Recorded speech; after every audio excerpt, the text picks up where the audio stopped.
एथिरे 54,700 केते लोक वंचित हबे समस्त जीव आमे समस्त जीव राज्य विधानसभा समस्त जीव माननीय मुख्यमंत्री को द्वारे बसिबु 54,000 ऊर्ध्व लोक यही योजना बाद करने जाऊँ एमएसटीवी स्वागत करुच्ची आपण माने जानते मौसुमी अधिवेशन बहु पूर्व 10 दिन धरी ओडिशा रे ए विभिन्न ओल्ड एज पेंशन आमे जाको कहूचे वार्धक्य भत्ता एवं विधवा भत्ता भिन्नक्षम आपणकर निर्माण श्रमिक एमानक ऊपर जो वितर्क चली सरकार गतकाली शुणिली सरकार कहते कार्यकारी करा आमे 3,500 टंका 80 वर्ष पर दबु एवं 3,000 टंका करी 80 वर्ष पर्यंत आमे दबु स्वागत योग्य कथा स्वागत करुचे ए सरकार को आर ये बहु वितर्क ओडिशार समस्त गणमाध्यम वितर्क चली 7-8 दिन धरी लक्ष लक्ष लोक आपर निजर स्टेटमेंट दौरान प्रतिक्रिया रखुंट सरकार बीजेपी सरकार प्रतारणा करिछि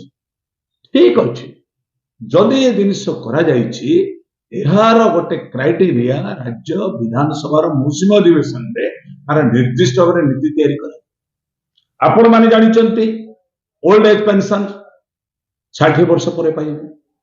आपण माने जानिचंती जने विधवा विधवा भत्ता पाइबे आपण माने जानिचंती भिन्न क्षम जने से भी पाइबो आपण माने जानिचंती जने असहाय लोक पाइबो आपण माने जानिचंती निर्माण श्रमिक 60 वर्ष काम कला परे जार निर्माण श्रमिक हिताधिकारी जे बीओसीडब्ल्यू अंडर रे काम करे से भी eligible for get the old age pension काहा को केते देबे पुणी तो कहउचंती जे 80 वर्ष पर ताको हमें 3,500 टका देबु डिसेबिलिटी जार थिबो से 80% तार थिले हमें ताको देबु एबोले विभ्रांति कर तथ्य राज्य विधानसभा रे यार वितर्क करी यार उन्नछत आनंतु वो क्राइटेरिया देवे these are the different categories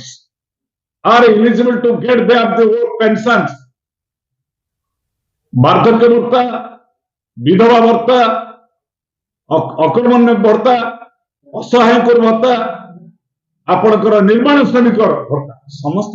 clear कर देवे कहीदे हम ना मुझे स्वागत करेंगे सरकार को ये सरकार जितेबाला गोटे निर्दिष्ट नीति समस्त भाग भाग करेंगे ना क्राइटेरिया तो 60 रु टिल डेथ केते 3,000 जदि 3,000 घोषणा करंतु विधानसभा प्लेस करंतु अब वितर्क हो 80 वर्ष पर जो 3,500 देवे कहि को क्राइटेरिया देवे 80 वर्ष जे पाइथिबो ऑटोमेटिक पाइबो एटा विधानसभा रे रेकॉर्ड करि कहंतु घोषणा कर दउछने पुणी घोषणा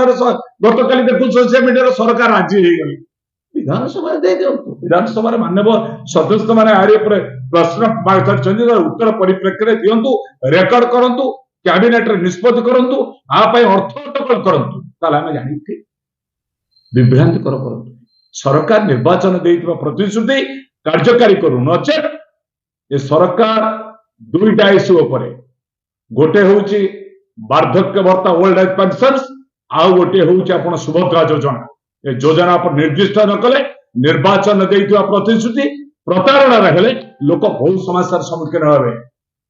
ये तो कहउछने हमें होउछु जनतार सरकार it is a people's government जनसाधारण सरकार बीजेडी थिला तार भाषण सरकार बीजेडी थिला योजनार सरकार तो आको प्रमाणित करबा हेले कार्यर धारा करंतु नीति नियम भीतर पकाय पाई करंतु जनसाधारण पर विभ्रांति करंतु नै मोर टीवी माध्यम रे आपण को यदि सरकार को ठीक भाव में करेंगे सरकार स्वागत कर मोहन चरण माझी माननीय मुख्यमंत्री ओडिशा रो गोटे बोल्ड डिसीजन ने एक वैप्लविक निष्पत्ति ने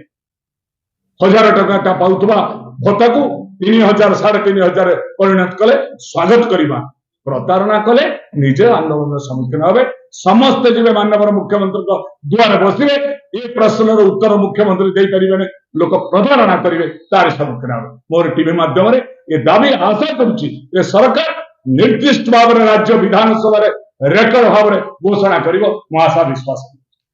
कोन कहबे जो आगामी दिन जदी ए बार किछ लोक जो विटा देके जे बात करबी आशा रखिदिबा लोक जे न पाते ताले सेमाने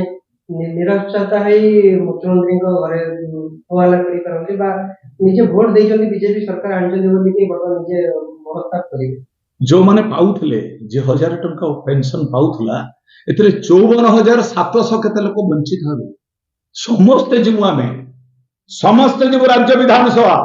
समस्त जीव माननीय मुख्यमंत्री को द्वारे बसिबु 54,000 ऊर्ध्व लोक यही योजनार बाद पड़िया जाउछंती सबु जानतु आमे काई 1000 टंका आंदोलन आरंभ ब्लॉक लेवल आपण 314 ब्लॉक रे बर्तमान आंदोलन आरंभ हलानी 200 ब्लॉक रे बर्तमान लोक चित्कार कलेनी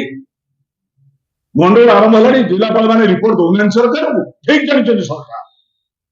मु तो देखुची हमर एठी बालेश्वर भद्रक जाजपुर केंद्रापड़ा सब ब्लॉक कमिशन को लोग चित्कार कले आमु दिया जाउ 3,500 टका भत्ता दिया जाए सरकार मिछ प्रतारणा न करी निर्दिष्ट नीति विधानसभा रे पास करंतु जोटा जनहितकर हबो जेमति कहउछन आमे जनता सरकार आमे होती पीपुल्स गवर्नमेंट या प्रमाणित कार्य द्वारा प्रमाणित करो नचेत आगामी दिन में एक वैप्लविक सामना को करि परिबे नाही राज्य सरकार 54,000 ऊर्ध्व हिताधिकारी वंचित होगा विधानसभा आगे धारणा देवे राज्य सरकार दूर ये आम आप टीवी माध्यम